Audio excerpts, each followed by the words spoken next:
Olá, eu já vou começar o programa com uma pergunta. Você sabe o que é misoginia? Bom, a Assembleia Legislativa da Paraíba aprovou um projeto de lei número 2461 de 2024 que cria uma campanha permanente de combate à misoginia no estado da Paraíba, com o objetivo de promover a conscientização, prevenção e combate à misoginia em todas as suas formas. No Espaço Mulher de hoje, vamos trazer detalhes sobre como a misoginia afeta as mulheres, como combater e o direito delas. Roda a vinheta.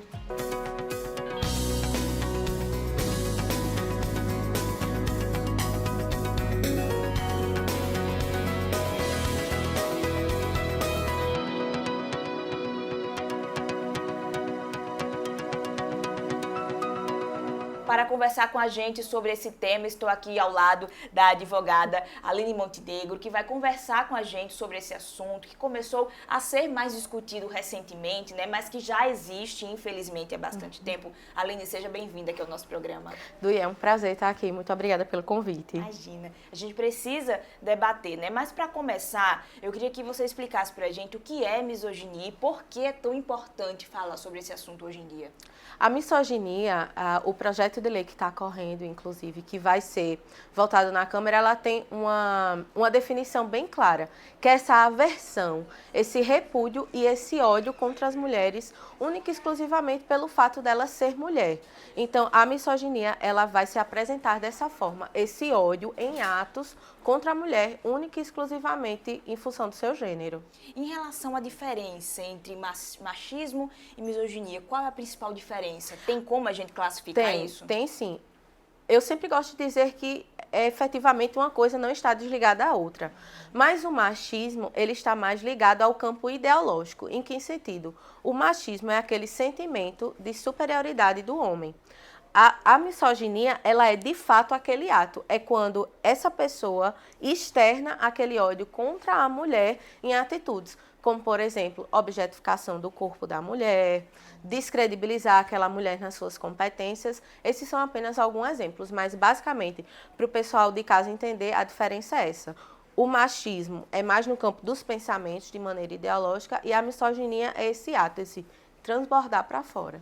Tipo, uma forma de expressar Exatamente. Vamos dar um exemplo. Muitas mulheres, elas são julgadas até hoje, infelizmente, pela roupa que vestem. Exatamente. Então, expor isso se enquadraria nessa situação? Exatamente. São justamente esses discursos também de objetificação, onde coloca a mulher nessa situação vulnerável de, por exemplo, isso aconteceu por causa da sua roupa, ou quando mulheres, principalmente em situação de liderança, são tidas como normalmente agressivas ou raivosas, quando se um homem expressasse aquelas atitudes, ele era um bom líder. Então, o discurso misógino basicamente é esse.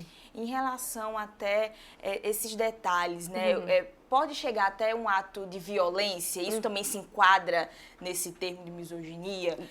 Ou não? Ou violência contra a mulher já seria outra coisa? Como é que fica essa questão? A misoginia também é uma forma de violência. Óbvio que, como eu sempre falo, uma coisa não está desassociada à outra. O machismo está ligado à misoginia, que consequentemente está ligado à violência. Claro que a gente tem hoje outras legislações que também vão preservar a mulher da violência, como a Lei Maria da Penha, por exemplo, e tantas outras atitudes, inclusive uma atitude muito feliz dessa casa, que a gente vai falar mais adiante. Mas a violência, a misoginia em si também pode se tornar uma violência. Vou dizer como injúria, por exemplo. A injúria, devido ao sexo feminino, é uma maneira de ser misoginia. Estou entendendo. Em relação a...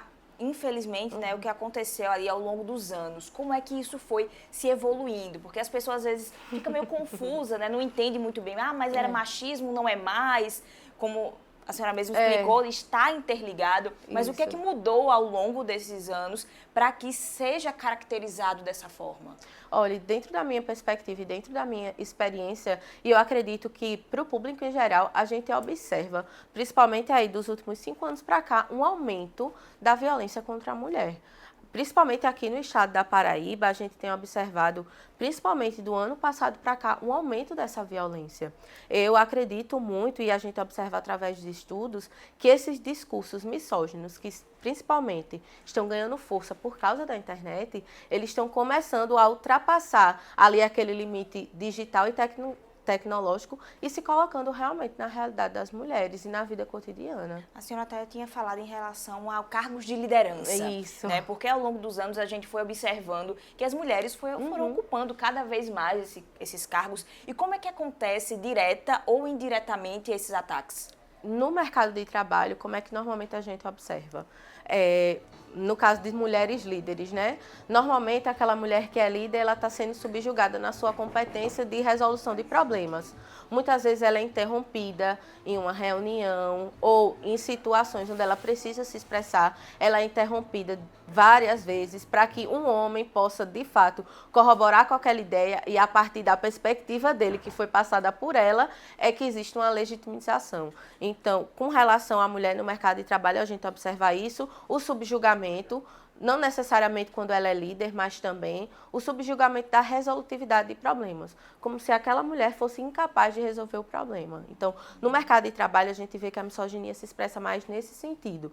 E como eu falei para você, apenas complementando, mulheres líderes, elas tendem a ser chamadas ou nomeadas como agressivas, raivosas, loucas, às vezes até destemperada. Por quê? Porque aquele comportamento dela de liderança, se fosse um homem exercendo aquele tipo de comportamento, era normal, ele era um bom líder. Quando a gente traz para a mulher, existe esse tipo de comportamento e subjugação da mulher. A gente já falou sobre trabalho, sobre toda essa questão e dentro de relacionamentos. Porque existe, né, essa violência, infelizmente ainda, contra a mulher, esses ataques masculinos contra as mulheres, mas dentro do relacionamento acaba sendo velado de alguma forma, isso? Uma das maiores dificuldades assim, que a gente tem quando a gente parte do pressuposto até jurídico mesmo, é quando essa mulher chega até a gente e a gente observa ali comportamentos que claramente são misóginos ou machistas, mas por estar num contexto do relacionamento, muitas vezes a gente não percebe ou ela de fato acredita de tanto escutar daquele companheiro ou companheira que ela de fato é aquilo, ela começa a acreditar e se culpar. Não raro a gente vê mulheres que dizem, mas aconteceu determinado tipo de situação com meu namorado porque eu estava usando um determinado estilo de roupa. Ou, não, isso aconteceu, ele me agrediu, ele me empurrou porque eu provoquei ele numa situação. Então, assim, no relacionamento acaba se tornando mais difícil porque são momentos onde a gente deixa a nossa fragilidade de lado, né? Dá ali, baixa as barreiras e se torna muito mais velado. Principalmente se você pega ali uma pessoa mais persuasiva, um companheiro ou companheira mais persuasiva. Então, é muito importante a gente estar atento aos mínimos detalhes, independente ali do sentimento, se preservar fisicamente, psicologicamente também. Com certeza, é importante sim a gente ficar 100% atenta a tudo que está sendo ali tratado durante o relacionamento. Isso se enquadra também no relacionamento abusivo, então é tudo junto ali? Isso, exatamente. É tudo bem orquestrado. Uma coisa não se desvincula à outra. Então, é possível que a gente perceba num relacionamento como esse que existe ali o machismo, a misoginia, muitas vezes tudo isso carregado justamente daquela violência doméstica. Então, assim, tudo está ligado, entende? É como se fosse uma grande orquestra onde tudo está ligado. Raramente, é muito raro que uma coisa não puxe a outra. Isso independe de relações entre as pessoas. Isso, exatamente. Possa ser um homem X, ou até mesmo uma mulher X pode se enquadrar também. Com certeza. Que está não ali naquele convívio, mas pratica esse ato. Exatamente. Por isso que a gente vê, por exemplo, a misoginia no mercado de trabalho. Que são pessoas que, em regra, não têm ali um relacionamento como família ou como amigos, mas existe a misoginia. Entende? Então, não necessariamente precisa desse laço sanguíneo ou afetivo que a gente tem com os amigos. É possível a gente encontrar a misoginia apenas no nosso círculo de convivência, não necessariamente no círculo de convivência mais íntimo. Em relação às consequências, né, desse ato da misoginia, como é que a senhora enxerga isso para a sociedade mesmo como um todo? Para a sociedade, é bem preocupante, porque eu vejo da seguinte forma. À medida que a gente enfraquece não apenas uma mulher, veja, porque quando a gente fala de misoginia, a gente não fala apenas de uma única mulher. A gente fala de uma classe e de várias mulheres. Então, dentro da minha interpretação, quando a gente pega uma sociedade extremamente machista e, por consequência, misógina, a gente está falando provavelmente de uma diminuição ou de uma anulação de representatividade da mulher, seja no mercado de trabalho, seja no âmbito político, trazendo para a realidade dessa casa, seja também, por exemplo, os empregos. os mercados de trabalho e as posições que mais forem tendo mulheres, existe alguns estudos que já observam a diminuição na remuneração.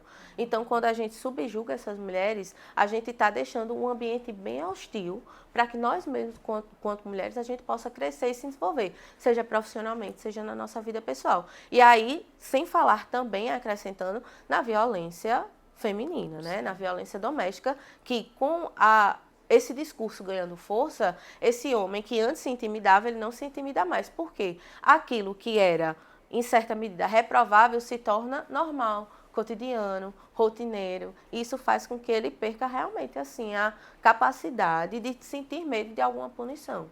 Entende? É muito complicado toda essa situação que a gente tem que lidar até hoje em dia. E como a gente falou, né, ao longo dos anos isso foi se agravando e por isso que é importante a gente falar sobre. Exatamente.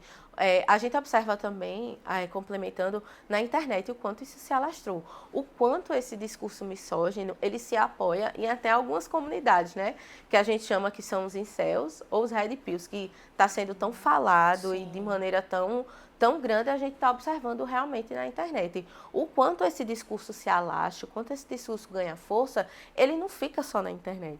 Ele não fica apenas na rede social, apesar de que ele ficando apenas na rede social, ainda assim fere a dignidade e a honra daquela mulher. Mas isso, como eu disse a você, ele tende a ultrapassar os limites da internet. Então é muito importante a gente conversar sobre isso, ter justamente essa prevenção, para que essa mulher esteja atenta e que à medida que as situações forem acontecendo, ela se proteja e ela comece a denunciar o que ela tem passado. A senhora até falou a respeito, né, dessas comunidades aí masculinas. Como é que identifica, tem essa possibilidade de identificar por algum tipo de comentário? Como é que surgiu esses termos, né? Porque realmente nas redes sociais a gente tem ouvido bastante. Como foi que começou tudo isso? E é realmente uma forma de usufruir dessa comunidade, entre aspas, de uma força masculina para ir contra qualquer tipo de mulher? Isso, exatamente. Eu observo esse fenômeno dessa forma. São pequenas comunidades que vão ali se agrupando e dando proporção a um determinado tipo de assunto. E mais preocupante para mim, não só o assunto, mas um comportamento. Assim, de maneira específica, a gente não sabe tanto como foi que surgiu.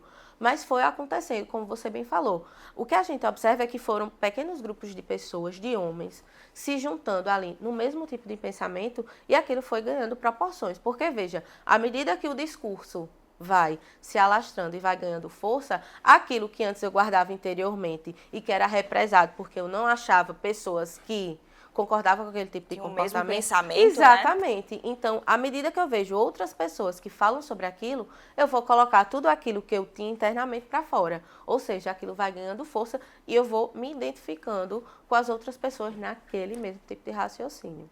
É horrível, né, gente, toda essa situação. A gente vai dar uma pausa aqui rapidinho na nossa conversa. Vamos para um rápido intervalo. No próximo bloco, a gente vai trazer mais detalhes sobre essa lei que deve ser ainda discutida, falada, para ser compreendida o quanto antes. A gente já volta para conversar melhor sobre esse tema. Até já!